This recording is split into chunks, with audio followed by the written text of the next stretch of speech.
Boy, I forgot all about the impeachment vote. Any of you that thinks the world's fair, some other guy cheated on his wife, lied in front of a grand jury about it, and I lost my job over it. My daddy always told us 4 boys, so if the Lord meant the world to be fair, men ought to have half the babies. Thank God it's not fair. Ladies and gentlemen, sadly, we're not here to talk about health care. We're here to talk about taxes, taxes, taxes. It is official. The one thing that the Supreme Court was right about was that it's a tax. And it is a whole series of taxes.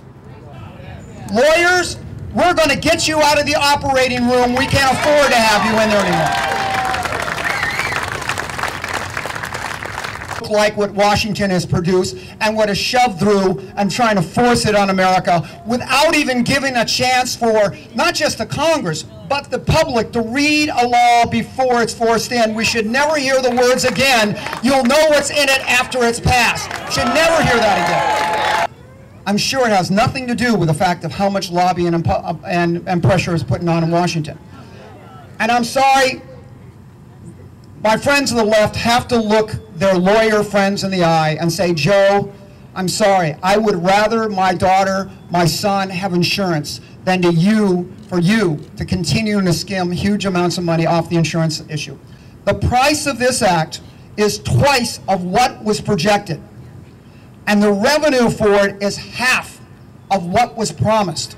Then why can't we just tell the lawyers and the insurance companies they're going to have to do without subsidies and monopolies, rather than asking the American people to do without our hard-earned money and, most important, our well-served freedoms. God bless you very much. Question for you, patriots. How much federal control over your health care is acceptable to you? Oh, by the way, Justice Roberts did us this ginormous favor. No, thank you. You undermine my Constitution. You take away my children's future. That is not a favor, and this is not about parts. This is about our Constitution. Whenever they want to take away your rights, all they have to do is call it a tax. So if they want to take away your right to free speech, what are they going to do? They're going to call it a tax. If they want to take away your right to the Second Amendment, what are they going to do?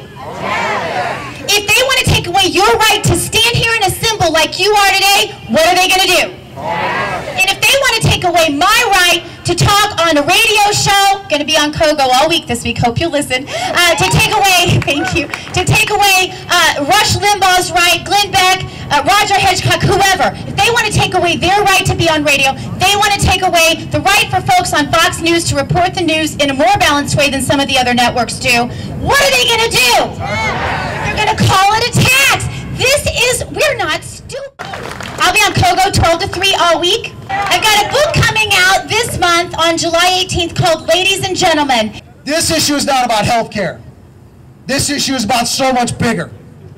This issue is about limited government, the role of government, our national identity, liberty, prosperity. That's what this issue is about. I really like that. Back over 200 years ago, taxation without representation. Sam Adams got together with the Sons of Liberty and he charged them. He said, "Those who don't fight with me, may the chains of slavery rest lightly on you." That greatest generation that fought across the Pacific Ocean, island to island, places like Guadalcanal, Iwo Jima, Saipan, to fight back those totalitarian regimes. Those other great Americans went to Europe. They helped our allies fight that Nazi bombardment. And then when it was time, they took the fight to them. They landed on D-Day and took the fight to Berlin. And they fought for liberty.